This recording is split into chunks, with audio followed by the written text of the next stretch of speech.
October 25th, 1944, 6:58 a.m. Off Samar Island, Philippines. A 5-inch shell exploded out of the barrel of a tiny American destroyer escort, screaming through the morning sky toward the largest battleship ever built.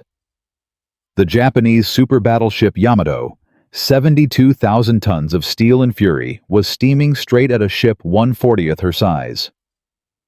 The shell slammed into a Japanese heavy cruiser's superstructure. Fire erupted, steel shattered. Smoke poured from the impact point. But here's the part nobody tells you. That tiny American ship had only 304 rounds of ammunition. Her captain had ordered his engineers to bypass every safety mechanism the Navy had installed on her boilers. Her crew had been together for exactly 5 months and 27 days. And in the next 90 minutes, this 1,745-ton destroyer escort, the USS Samuel B would charge directly into a Japanese fleet of 23 warships, displacing 200,000 tons. She was outweighed 8-1. Her crew would do something so insane, so reckless, so absolutely suicidal, that Admiral Chester Nimitz himself would later call it the United States Navy's finest hour. One 20-year-old gunner from Chickasha, Oklahoma, a kid named Paul Henry Carr, who had joined the Navy just 2 years earlier, would die holding the last shell of his gun against his chest, begging his crewmates to load it, begging them to keep firing. Even with his intestines exposed. Don't forget to hit like, subscribe, and turn on notifications so you never miss our next incredible story. Join our community as we uncover more forgotten heroes, untold battles, and inspiring moments from history's darkest hours. Your support keeps these legends alive. This is the story of the smallest ship in the United States Navy that took on the biggest battleship ever built, and won. But to understand what happened off Samar Island that October morning, you need to understand how desperate the Pacific War had become by autumn 1944. The Japanese Empire was bleeding. American forces were island-hopping across the Pacific. Saipan had fallen in July, Guam in August. The Marianas were now American airfields, and B-29 superfortresses were flying within striking distance of Tokyo itself. Then came October 20th. General Douglas MacArthur waded ashore at Leyte Gulf in the Philippines. The greatest amphibious operation of the Pacific War was underway. Over 200,000 American troops were landing on Philippine beaches. Behind them stretched a supply fleet of hundreds of transport ships, ammunition carriers, fuel tankers, hospital vessels. Everything the invasion needed to succeed. Everything the Japanese needed to destroy. Tokyo's high command knew the truth. If the Philippines fell, Japan was finished. The southern oil fields would be cut off. The home islands would starve. The war would end in catastrophic defeat. So Japan gambled everything on one final, desperate plan. Operation Shogo, the victory operation. Byuho. The plan was diabolical in its simplicity. Japanese carriers would sail south from the home islands as bait. Admiral William Bull Halsey's powerful Third Fleet, with its fast battleships and fleet carriers, would chase them north. Meanwhile, a massive Japanese surface force would punch through the Philippine archipelago, slip through San Bernardino Strait, and fall upon the unprotected American invasion fleet at Leyte Gulf. Slaughter the transports, kill the Marines and soldiers in the water, end the invasion in a single morning of carnage. The Japanese committed everything. Battleship Yamato, 72,000 tons. 9 18.1-inch guns capable of throwing 3 200-pound shells 25 miles. Her sister ship Musashi. Battleships Kongo and Haruna. 6 heavy cruisers, 2 light cruisers, 11 destroyers. 23 warships in total, commanded by Admiral Takeo Kurita. American intelligence reported the Japanese center force retreating after air attacks the previous day. The reports were wrong. At 3 a.m. on October 25th, Kurita's fleet transited San Bernardino Strait undetected.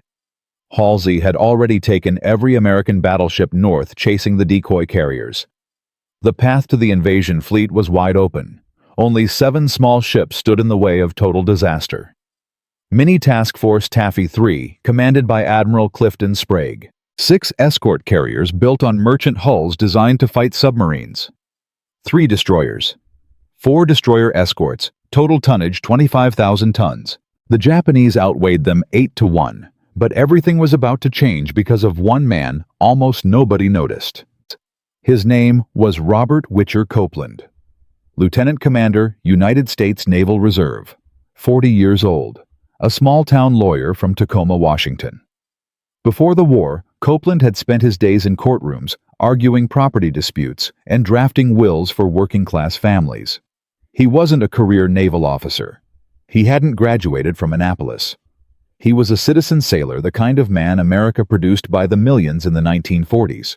Ordinary men called from ordinary lives to do extraordinary things. Copeland had taken command of the USS Samuel B. Roberts on April 28, 1944. The ship was brand new, just commissioned. A Butler-class destroyer escort, 306 feet long, 1,745 tons displacement, 2 5-inch guns, 3 torpedo tubes, a crew of 224 sailors, most of them barely out of their teens. The Roberts was designed to escort merchant convoys across the Atlantic and hunt German U-boats. She was never under any naval doctrine ever written supposed to engage enemy battleships. But Copeland had a quality his Annapolis colleagues sometimes lacked. He understood ordinary men. He had spent his career representing them in court, listening to their problems, fighting for their rights. He knew that ordinary men, given the right cause and the right leadership, could perform feats of courage that defied every expectation. And below decks in the engine rooms of the Roberts was a man who would prove it. Lieutenant Lloyd Trowbridge, chief engineer, a career mechanic. Before the war, Trowbridge had worked on industrial steam systems in factories. He understood boilers the way a surgeon understood the human heart. He knew exactly which safety mechanisms could be bypassed. He knew exactly how much pressure the Roberts engines could handle before catastrophic failure. He had thought about it. He had calculated it. And on the morning of October 25th, when his captain came over the intercom and announced they were about to engage the Japanese fleet in a fight from which survival could not be expected, Trowbridge made his decision. He walked to the main control panel and started destroying every safety system the United States Navy had installed. The idea was absolutely insane, suicidal, forbidden by every regulation in the book. Naval doctrine for destroyer escorts was ironclad and absolute. Screen convoys against submarines. Provide anti-aircraft fire. Engage surface targets only as a last resort. Never charge battleships. The math made the doctrine obvious. A 5-inch shell from the Roberts couldn't penetrate Yamato's 16-inch armor belt. An 18.1-inch shell from Yamato could vaporize the entire Roberts in a single hit. But Copeland and Trowbridge had calculated something different. They weren't trying to sink Yamato. They were trying to buy time.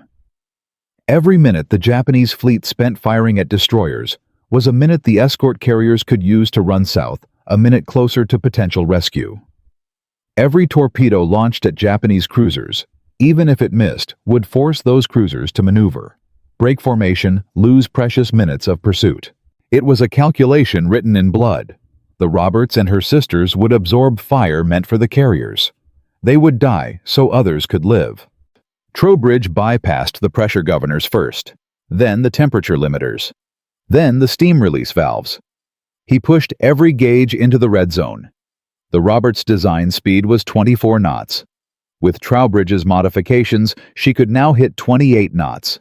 4 extra knots. Maybe enough. Maybe not. His crew watched in silence. They understood what he was doing. They understood why. Nobody objected. Nobody refused. The boilers roared. Steam pressure climbed beyond every specification ever written. Topside. Copeland picked up the intercom microphone and addressed his crew with words that would echo through naval history. A large Japanese fleet had been contacted 15 miles away, he told them. 4 battleships, 8 cruisers, and a number of destroyers. This will be a fight against overwhelming odds from which survival cannot be expected. We will do what damage we can." The crew of the Roberts heard those words at 7 a.m. They had 3 minutes to make peace with the prospect of dying. They had spent 5 months and 27 days together. They were a family.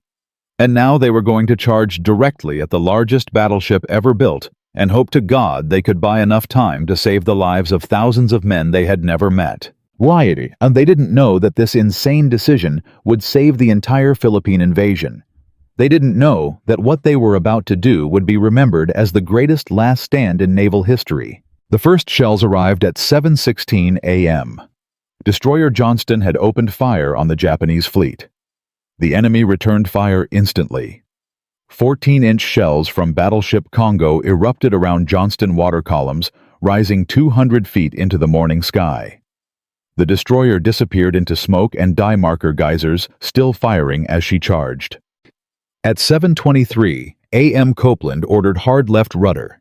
The Roberts swung toward the Japanese fleet. Trowbridge's modified boilers screamed. The destroyer escort accelerated to 28 knots, 4 knots faster than design specifications. The ship vibrated like a tuning fork. Metal groaned in the bulkheads. Steam pressure gauges climbed past red line. Speed was life.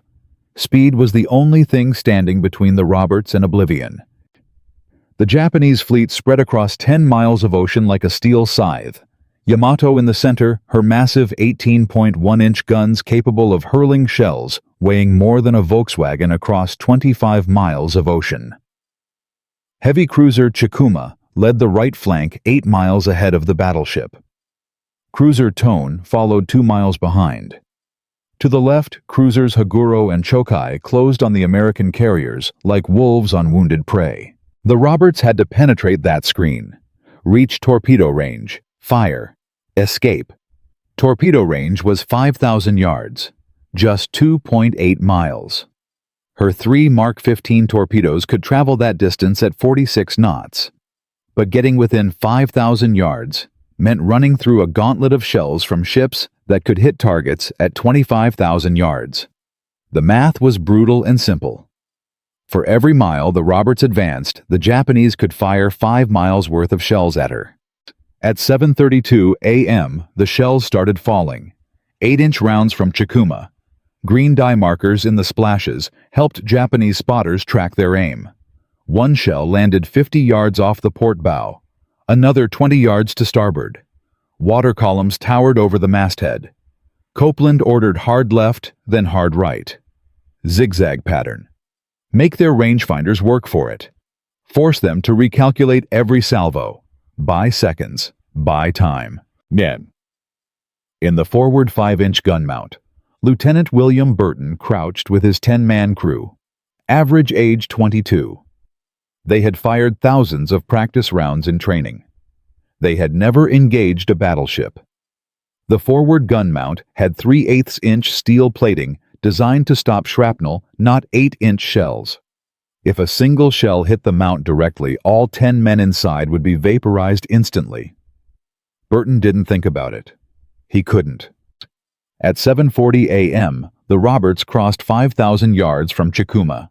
Torpedo range. Copeland gave the order. 3 Mark 15 torpedoes leapt from the starboard tubes. White wakes traced across the water at 46 knots. 2 minutes to target.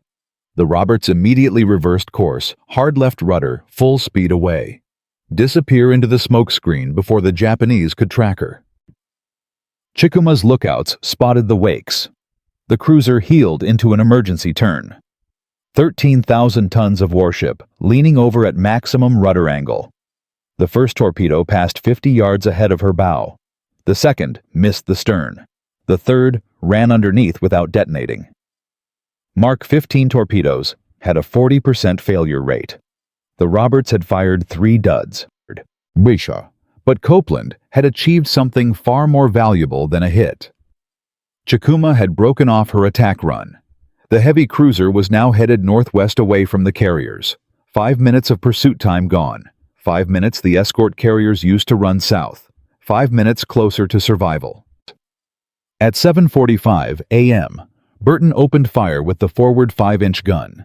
The first shell landed 400 yards short. He adjusted. Second shot, 200 yards short. Third shot, splashed near Chikuma's bow. Fourth shot. Hit. The shell slammed into Chikuma's forward superstructure, penetrated, detonated inside. Smoke billowed from the impact point. Burton's crew settled into a deadly rhythm.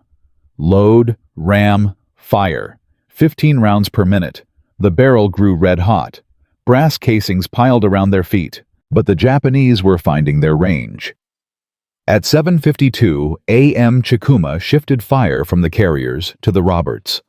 8-inch shells started landing close. Very close. One exploded 30 yards to port, another 20 yards to starboard. Shrapnel peppered the hull. A third shell hit the water 10 yards off the bow, drenching the forward gun mount. Burton's crew kept firing as seawater poured through the gun ports. 3 miles north, Destroyer Johnston took a 14-inch shell directly to her bridge. Her executive officer was killed instantly. Her captain wounded. Speed dropped to 17 knots. Destroyer Hoel was already burning her forward gun. Destroyed and engine room flooded. The Roberts was still charging, still firing, still alive. And after 18 minutes of continuous fire, Burton had expended 270 rounds from the forward gun, 90% of his ammunition. He had 34 rounds left, 2 minutes and 16 seconds before the gun ran dry, at 8:07 a.m. Copeland ordered Burton to shift fire. Heavy cruiser Tone had closed to 7,000 yards. Closer than Chikuma, more dangerous. Tone was firing on escort carrier Gambier Bay. Each salvo landed closer to the carrier. Burton traversed his mount, elevated, fired. The shell arced toward Tone, landed short. Adjusted. Fired again. Hit. The 5-inch round struck Tone's number 2 turret, penetrated the armored face, detonated inside. A 1,745-ton destroyer escort had just disabled 1/4 of an 11,200-ton heavy cruiser's main battery. But the Roberts was running out of shells. She was running out of smoke. She was running out of luck.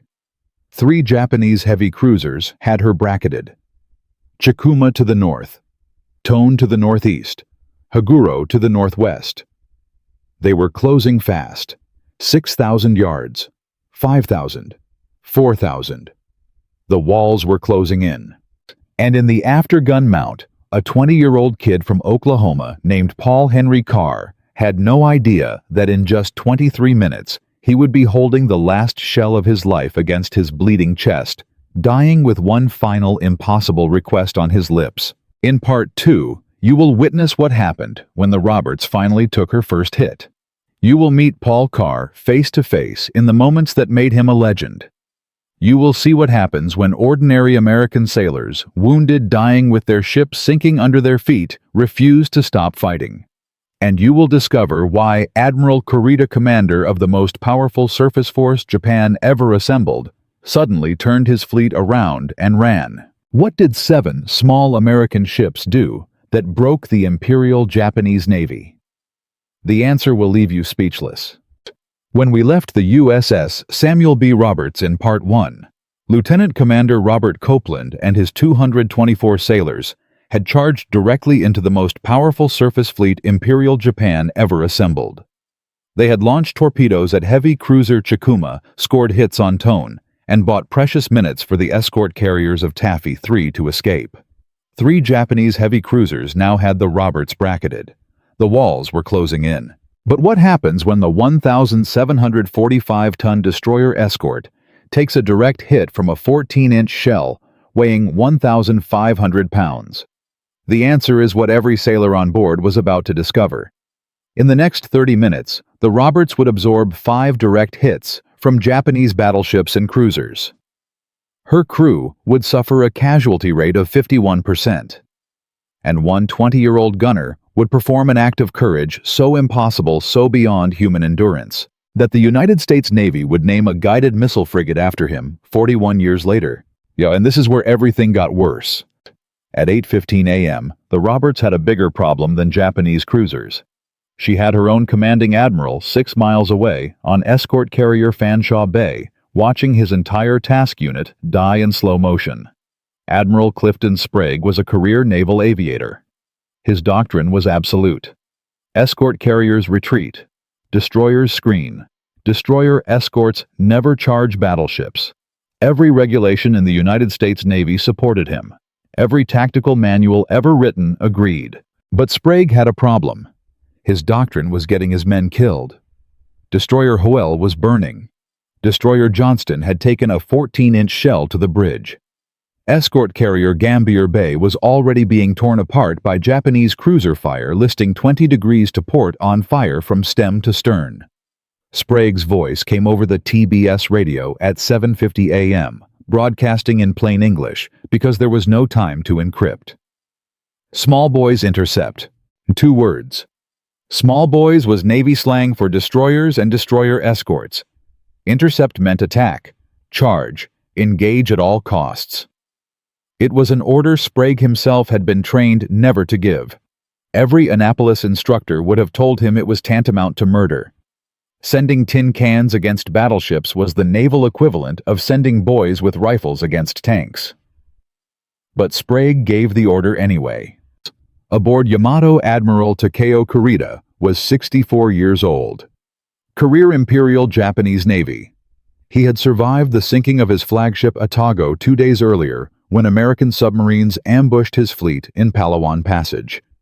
He had been forced to swim for his life, was pulled half-drowned from the South China Sea. He was exhausted. He was traumatized. And he was about to make the most disastrous tactical decision of the entire Pacific War. Kurita's intelligence officer leaned over the chart table aboard Yamato and pointed at the American formation. Those silhouettes, the officer insisted, were fleet carriers. Essex class. The destroyers protecting them must be Fletcher class with 5-inch guns and Mark 15 torpedoes. The cruisers escorting them must be Cleveland class. This had to be Admiral Halsey's 3rd Fleet. Manihur. It wasn't. Kurita was actually engaging 6 escort carriers built on Liberty ship hulls, 3 destroyers, and 4 destroyer escorts. The total American firepower was a fraction of what his intelligence officer claimed. But the lie would save the invasion fleet at Leyte Gulf. Because at 8:11 a.m. an American sailor named Robert Copeland, the small-town lawyer from Tacoma, was about to give Kurita more reason to believe the lie. Copeland had a problem. His 3 torpedoes were gone. His forward 5-inch gun was running low on ammunition. The smoke screen protecting the carriers was thinning. And 3 Japanese heavy cruisers had him bracketed. He had 2 choices: run for the smoke and hope to survive, or charge again. He keyed the intercom and informed his crew of his decision. The Roberts would make another attack run. Down in the engine room, Lieutenant Trowbridge heard the order. He looked at his pressure gauges. Every needle was pinned in the red zone. The boilers were running 30% above rated capacity. Bearings were overheating. Steam pipes were vibrating. He cranked the throttle wider. The Roberts surged forward at 28 knots, vibrating like a kettle about to explode. Shuatae. In the after-gun mount. Gunner's mate 3rd class. Paul Henry Carr heard the order too. 20 years old. Born in Chickasha, Oklahoma. 7th of 14 children in a poor sharecropper family. He had joined the Navy in May 1942, 2 months after his 18th birthday. He had trained as a gunner at Great Lakes Naval Training Center. He had been assigned to the Roberts in April 1944, 6 months ago. He had never been in combat before today. His gun crew of 10 men had fired thousands of practice rounds.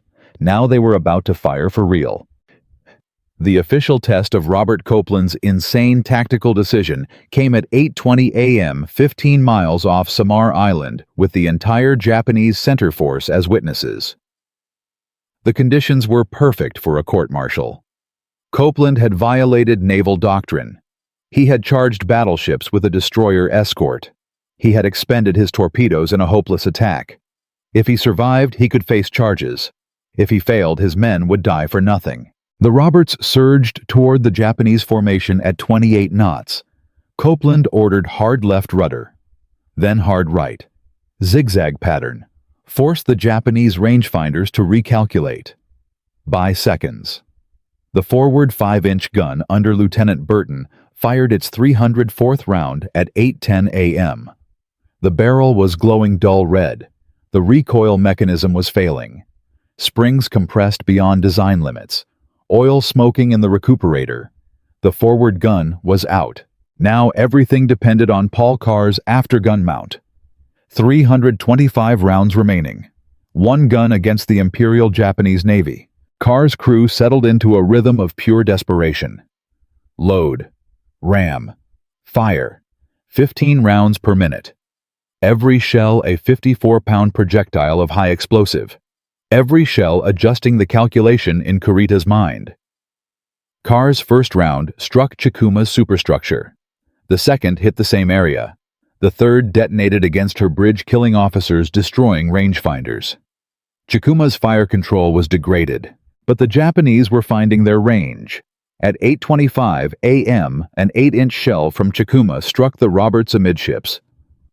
The shell penetrated the thin hull plating, traveled through the galley, exited the starboard side without detonating. A hole 3 feet wide. Seawater began flooding the lower decks. Damage control teams stuffed mattresses into the breach. 2 minutes later, a second shell hit. This one detonated. The explosion tore through the crew berthing compartment. 6 men killed instantly. Ruptured steam lines. Superheated steam filled the passageway. 4 more sailors scalded to death. The Roberts dropped to 24 knots, then 20. In the aftergun mount, Carr kept firing. His crew kept loading. Load. Ram. Fire. 60 rounds expended. Then 100. Then 200. The barrel was glowing now. Temperature inside the mount reached 130 degrees. The crew was soaked with sweat, seawater, and steam from ruptured lines below. At 8:30 a.m., electrical power to the aftermount failed. The hydraulic ram stopped. The training motor died. The firing mechanism went dead. The mount was now fully manual. Carr's crew didn't hesitate. They had trained for this. They cranked the mount by hand. Loaded shells by muscle. 6 rounds per minute now instead of 15. Still firing. Still hitting. But the Japanese had the range. At 8:35 a.m., a 14-inch shell from battleship Congo, or Haruna, struck the Roberts amidships starboard side. It penetrated the No. 2 engine room. Detonated inside. The explosion tore a 40-foot hole in the hull. 8 men killed instantly. The Roberts coasted to a stop dead in the water. No power, no steering. 3 feet of water in the lower decks. Fires in 4 compartments. Then came the moment that defined the battle off Samar. At 8:40 a.m., a powder charge inside Carr's gun mount cooked off. Spontaneous ignition from the overheated breech. The explosion tore through the interior. 3 men dead instantly. 7 wounded. Shrapnel shredded everything. The blast threw Paul Carr against the rear bulkhead. A jagged piece of steel ripped him open from neck to groin. His intestines were exposed. He fell to the deck, blood pouring from a wound that should have killed him in seconds. But Carr was not dead. Not yet. He looked at the ammunition rack. 1 shell remained. The last round in the magazine. 54 pounds of high explosive. Carr crawled toward it across a deck slick with blood and seawater. He grabbed the shell. He could not stand. He could not lift it alone. He held it against his chest, blood soaking the brass casing, and he started to crawl toward the broken breech. Machinist's mate. 2nd class. Chalmer Goheen found him. Goheen had survived the explosion. He saw Carr cradling the shell, trying to load it into a gun that no longer existed. The breech was shattered. The firing mechanism was destroyed. There was no way to fire that last round. Goheen tried to take the shell from Carr's hands. Carr refused. Goheen tried to pull him toward the hatch away from the destroyed mount. Carr fought him. Load the shell. Fire the gun. Keep fighting. Those were the only thoughts left in Paul Carr's dying mind. Goheen finally pried the shell from Carr's bloody hands and dragged him toward the hatch. Carr died 5 minutes later, still trying to crawl back to his gun. 20 years old. From Chickasha, Oklahoma. 7th of 14 children. The before and after numbers tell the story. Before the Roberts and her sister destroyers attacked the Japanese fleet was 20 minutes from slaughtering the entire Leyte invasion force. After their attack, the Japanese fleet was in chaos. 3 Japanese heavy cruisers had been crippled. Chokai was dead in the water. Chikuma's bridge was in ruins. Suzuya's torpedoes had cooked off from a near miss. Kumano's bow was blown off. Kurita's command and control had collapsed. His formation was scattered across 15 miles of ocean. But success in one battle is one thing. What happens when the enemy figures out what hit them? At 9:10 a.m., Copeland gave the order to abandon ship. The Roberts was rolling onto her beam ends. 89 men were already dead. 120 were still alive. Most were wounded. Many were burned. All were covered in fuel oil from ruptured tanks. They went into the water with 3 life rafts, 2 of which had been destroyed by shellfire. The ship rolled onto her port side at 9:35 a.m. Her bow rose into the air. She slid stern first into 22,621 feet of water, the deepest American warship grave of the entire Pacific War. But aboard Yamato Admiral Takeo Kurita was making a decision that would change history. 3 of his cruisers were crippled. His destroyers were scattered. His fleet was being attacked from every direction by what he believed was Halsey's Third Fleet. He had no idea he had been fighting escort carriers and destroyer escorts. The lie had become reality in his exhausted mind. At 9:11 a.m., just as Copeland was abandoning the Roberts, Kurita gave the order that saved Leyte Gulf. He turned his fleet around. He retreated. He left the American invasion force untouched. What 7 small American ships did off Samar broke Imperial Japan. Their last stand bought time that became victory, that became the end of the Pacific War. But for the 120 survivors of the USS Samuel B. Roberts, the battle was just beginning. Because as they floated in the burning oil slicks of the Philippine Sea, watching their ship sink beneath them, the sharks were already arriving. The water was filled with blood with fuel oil, with the screams of the wounded. Rescue was nowhere in sight. The Japanese fleet had retreated north. The American carriers had fled south. Nobody was coming back for them. Not for hours. Not for days. In Part 3, you will discover what happened to those 120 men over the next 50 hours. You will witness the most horrific shark attacks in American naval history. You will meet the survivors who watched their friends die, one by one, in the water. And you will learn the brutal truth about why the United States Navy left them floating in the open ocean for more than 2 days while the war moved on without them. The battle was over. The dying had only just begun.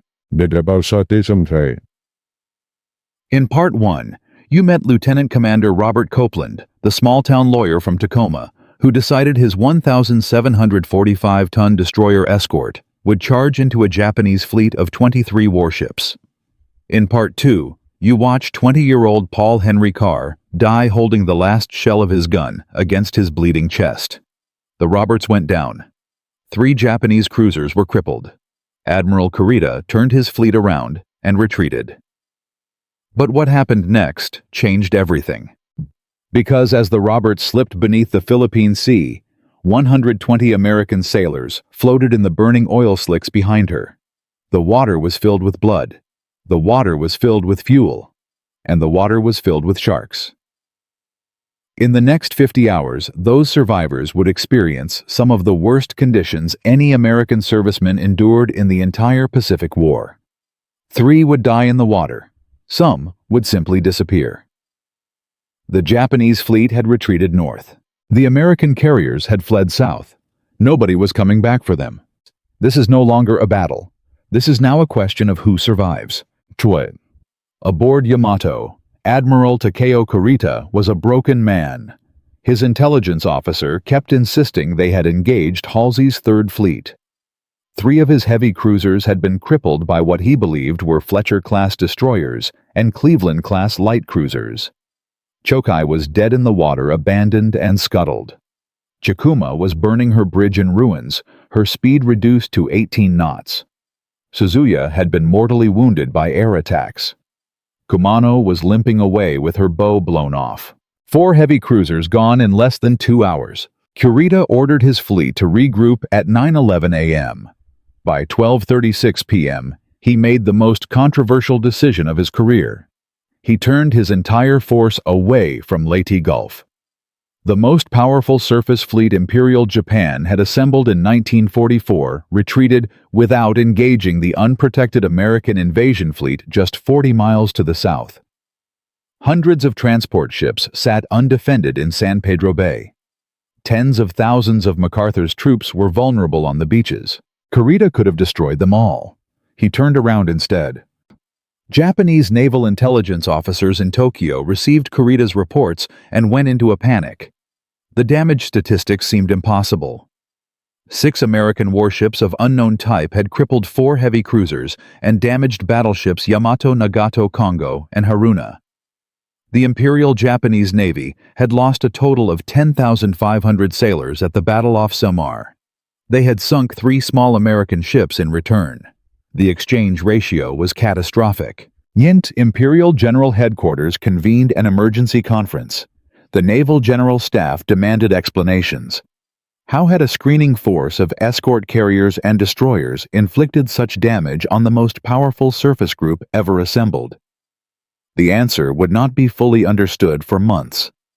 American destroyers had charged Japanese battleships at point-blank range. American destroyer escorts had launched torpedoes at heavy cruisers. American escort carrier pilots had attacked battleships with whatever they had loaded, including depth charges and machine gun bullets. But this was not the only problem the Roberts survivors faced. Because for those 120 men in the water, a different kind of crisis was beginning. The Roberts had been sunk in 600 fathoms of ocean. The nearest American ship was over 50 miles away and racing south. The single intact life raft could only hold 16 wounded men. Everyone else clung to 2 floater nets or simply bobbed in life jackets across a quarter-mile of fuel-slicked sea. The fuel oil was the immediate enemy. Thick black crude from the Roberts' ruptured tanks coated everything. Get it in your eyes, you went temporarily blind. Get it in your mouth, you vomited until you were too weak to vomit anymore. Some men had inhaled it during the sinking. Their lungs began to bleed. The sun rose higher. By noon, the temperature climbed past 90 degrees. Fresh water was non-existent. The wounded began suffering first. Burns infected within hours in the tropical heat. Open wounds turned septic from seawater contamination. 3 men died before the first night fell. Their bodies drifted away from the group, were lost in the swells, never recovered. At 2 p.m. on October 25th, the sharks arrived. 6-foot blacktip reef sharks first circling, investigating. Then larger ones, 8 feet, 10 feet, tiger sharks, bull sharks. A sailor stripped off his oil-soaked clothes to swim more easily. The exposed white skin attracted attention. He scrambled back onto the floater net, lacerating his hands on the rough rope. 2 men disappeared during the first night. Just gone. Splashing. Thrashing. Then silence. Copeland refused to let his men give up. He organized the survivors into groups of 10. Assigned leaders. Made them count off every hour. Anyone who did not respond was shaken awake. Anyone who tried to drink seawater was physically restrained. He kept them talking. He kept them awake. He kept them alive. Then a single battle changed the meaning of the Roberts sacrifice forever. The date was October 26, 1944. The location was the central Philippines, 200 miles north of where the Roberts went down. Admiral Kurita's retreating fleet had reached the Sibuyan Sea, attempting to escape back through San Bernardino Strait before American air power could destroy what remained of his force. Time was running out. Halsey had finally turned his 3rd Fleet around. Carrier-based aircraft were being launched. The Japanese needed to escape. They did not escape. At 8:30 a.m. on October 26th, 257 American carrier aircraft from Task Force 38 caught the Japanese fleet in the open ocean. Hellcats, Avengers, Helldivers. They came in waves. The Japanese had no air cover. Every Japanese carrier was sunk or fleeing far to the north, the bait that had drawn Halsey away the previous day. The first wave attacked at 8:34 a.m. Light cruiser Noshiro took a torpedo amidships. She broke in half within 4 minutes. 328 sailors died. The destroyer Hayashimo ran aground trying to escape and was strafed to wreckage. Heavy cruiser Kumano, already crippled with her bow blown off, took 3 direct bomb hits and burst into flames. The second wave came at 9:15 a.m. They hunted the wounded cruiser Chikuma, the same Chikuma that had absorbed Burton's 5-inch shells from the Roberts, the same Chikuma that had broken off her attack run on the carriers. American Avengers put 2 torpedoes into her starboard side. She rolled over and sank in 17 minutes. 432 Japanese sailors went into the water. Only 88 were rescued. The third wave at 11 a.m. finished what the Roberts had started. Heavy cruiser Suzuya, already burning from earlier near misses, took a direct bomb hit on her torpedo magazine. The explosion was visible 30 miles away. She went down with 247 of her crew. By sunset on October 26th, the Imperial Japanese Navy had lost 4 heavy cruisers in less than 24 hours. Chokai, Chikuma, Suzuya, and the entire reason these ships were limping in the open ocean was because 7 small American warships had crippled them off Samar the previous morning. The Roberts had not just bought time. The Roberts had set up the kill, and total Japanese losses at Leyte Gulf reached staggering proportions. 3 battleships sunk, including the super battleship Musashi. 4 aircraft carriers sunk. 10 cruisers lost. 11 destroyers gone. Over 12,500 Japanese sailors killed. The Imperial Japanese Navy ceased to exist as an offensive fighting force. It would never again sortie in strength against American forces. A Japanese officer aboard the destroyer Yukikaze later wrote that Leyte Gulf was the day the Imperial Navy died. News of the battle reached the Roberts survivors only after their rescue. At 7:45 a.m. on October 27th, 50 hours after the Roberts went down, the patrol craft PC-1119 was escorting 5 landing craft north of Samar when a lookout spotted debris in the water. Then bodies. Then life jackets. The PC approached cautiously. Japanese survivors had been known to feign death and attack rescuers. The patrol craft stopped 50 yards from the floating men. "Who won the World Series?" the PC's captain shouted across the water. An American voice yelled back, "St. Louis Cardinals." Rescue took 4 hours. 89 men were pulled from the water. Some could not walk. Some could not stand. All were treated for dehydration, burns, shrapnel wounds, fuel oil poisoning, and shark trauma. Of the original 224-man crew, 89 had died in combat or in the water. The casualty rate was 51%. The strategic impact spread outward like ripples. Within weeks, Admiral Chester Nimitz issued a fleet-wide directive recognizing the actions of Taffy 3. The destroyers and destroyer escorts that had charged Kurita's fleet became the new standard for American naval aggression. Junior officers studied Copeland's tactics at Annapolis. The phrase, "small boys intercept," became a permanent part of American naval doctrine. War correspondent reports flooded American newspapers. The New York Times ran the headline, "Tiny Ships Beat Japanese Fleet." Time magazine featured the battle. American morale, already high after the Philippine landings, soared even higher. Japanese morale collapsed proportionally. Tokyo's propaganda ministry tried to spin Leyte Gulf as a victory. The lie was transparent. By December 1944, even Japanese civilians understood the war was lost. Strategic consequences cascaded across the Pacific. Without surface fleet support, Japanese garrisons across the Philippines were cut off and starved. MacArthur's reconquest accelerated by months. Manila fell in February 1945. Japanese supply lines from Southeast Asia collapsed. The home islands began running out of oil, rubber, food, and ammunition.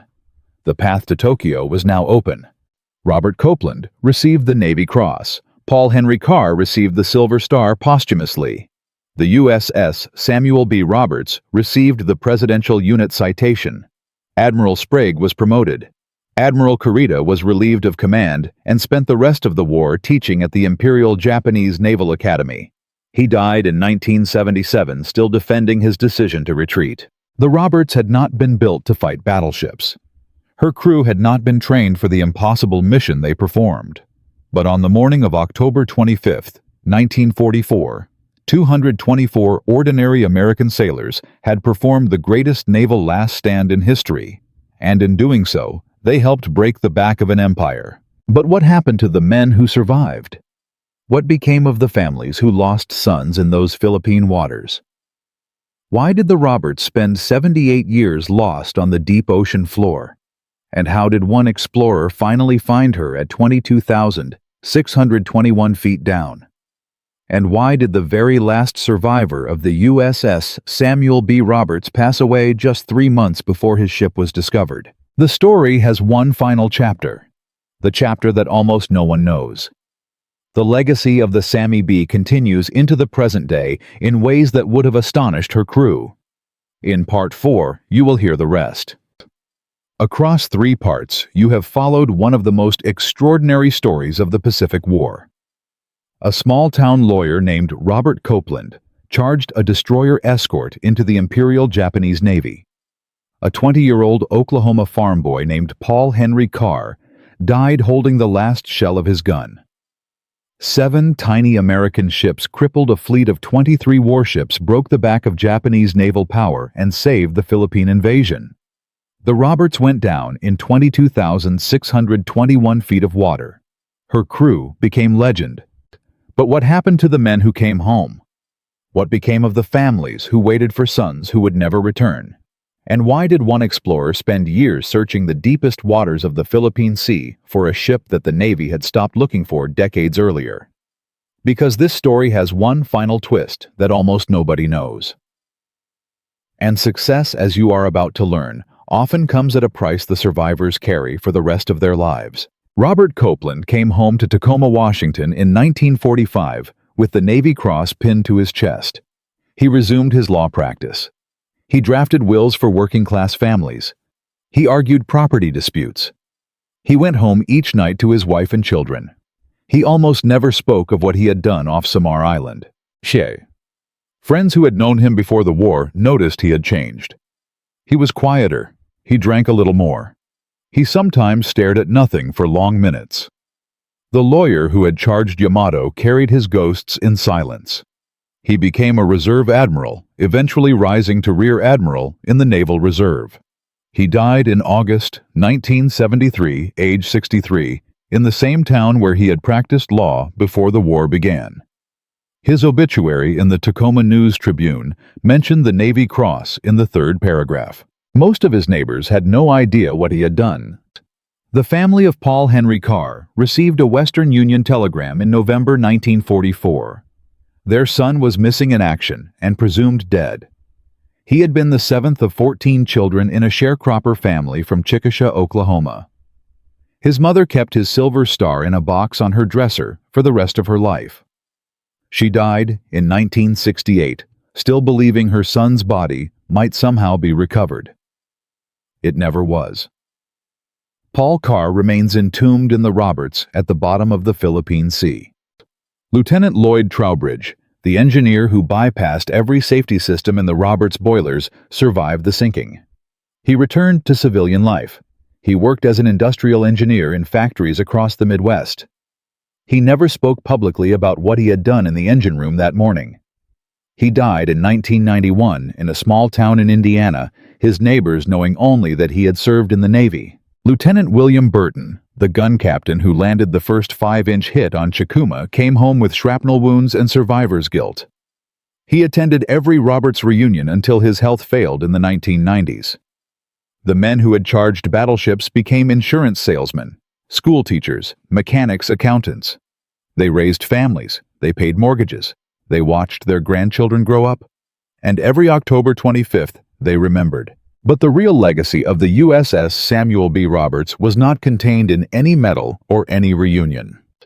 The tactical lessons of the Battle off Samar transformed American naval doctrine within months. The phrase, "small boys intercept," entered the official lexicon. Naval War College instructors at Newport began teaching Copeland's torpedo run as a textbook example of how outclassed forces could disrupt vastly superior enemies. Junior officers studied the actions of Taffy 3 in detail. The willingness of destroyer captains to charge battleships became a permanent expectation in American surface warfare doctrine. This doctrine carried directly into the Cold War. American destroyers in the 1950s and 1960s trained for engagements where they would be outnumbered and outgunned. The lessons learned off Samar shaped tactical thinking through Korea and Vietnam. When American destroyers screened carrier task forces against Soviet surface fleets in the 1970s and 1980s, they trained on principles forged in the Philippine Sea 3 decades earlier. The Navy honored the Roberts directly. In 1985, the guided missile frigate USS Carr was commissioned, named for the dying gunner who tried to load his last shell. In 1982, the frigate USS Copeland entered service, named for the captain who led his crew into impossible odds. A second USS Samuel B. Roberts was commissioned in 1986.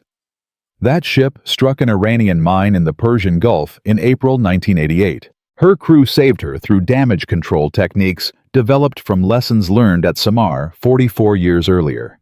The second Roberts survived. She came home. She was repaired.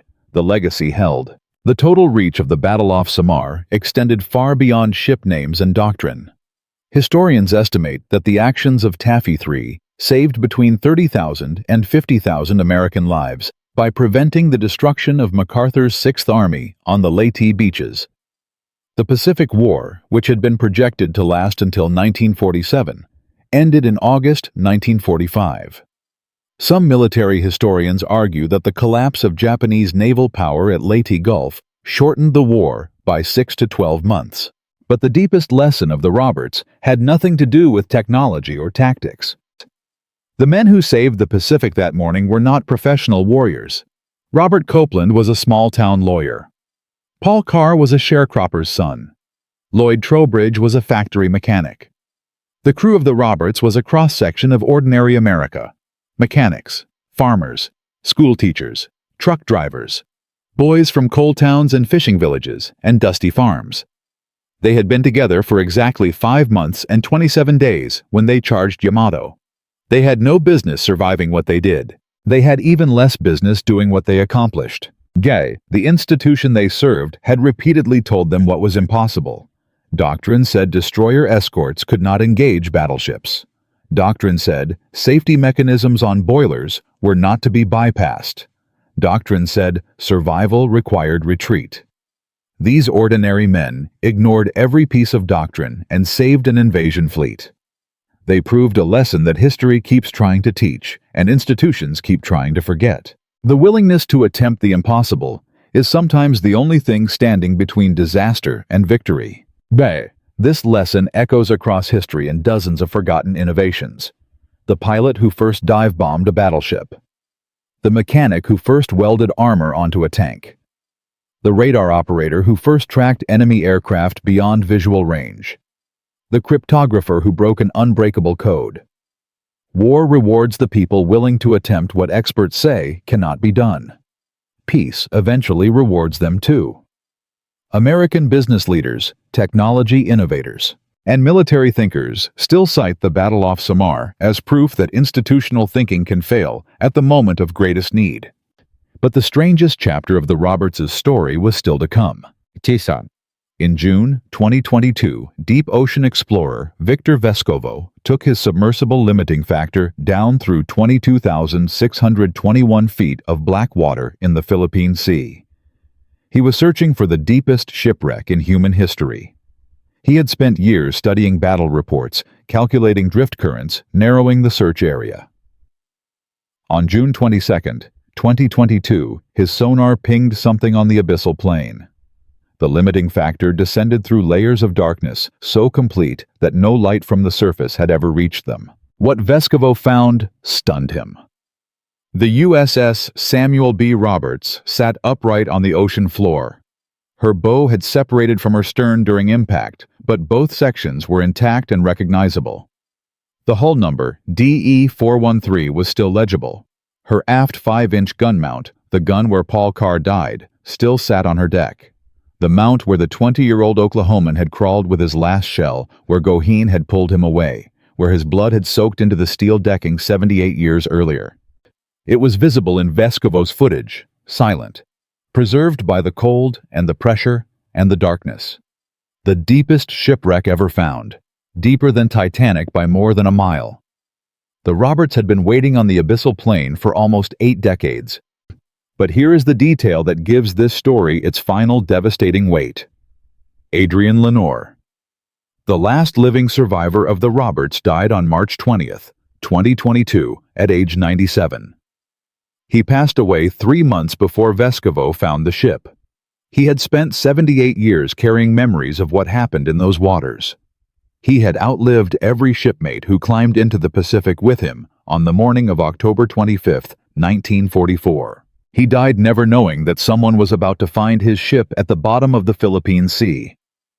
He died never knowing that Paul Carr's gun mount was still there exactly as they had left it. The last man who remembered, gone 3 months before the discovery. In from a small-town lawyer with an idea his admirals would have called suicidal to the greatest naval last stand in American history. From 224 ordinary men who had been together less than 6 months, to the salvation of the Philippine invasion and the breaking of Japanese naval power. The crew of the USS Samuel B. Roberts proved that ordinary people, given a desperate cause and the courage to act, can accomplish what doctrine declares impossible. Their actions saved tens of thousands of American lives. Their willingness to charge a fleet 8 times their size shortened the Pacific War by months. Their names are carved on memorials from Tacoma to Chickasha to Annapolis. Their ship rests deeper than any other American warship ever lost in combat. That is the power of ordinary men deciding to do extraordinary things. Nay, if a story of human courage like this moved you, please hit the like button to honor their sacrifice. If you know someone with a family member who served in World War II, share this video with them.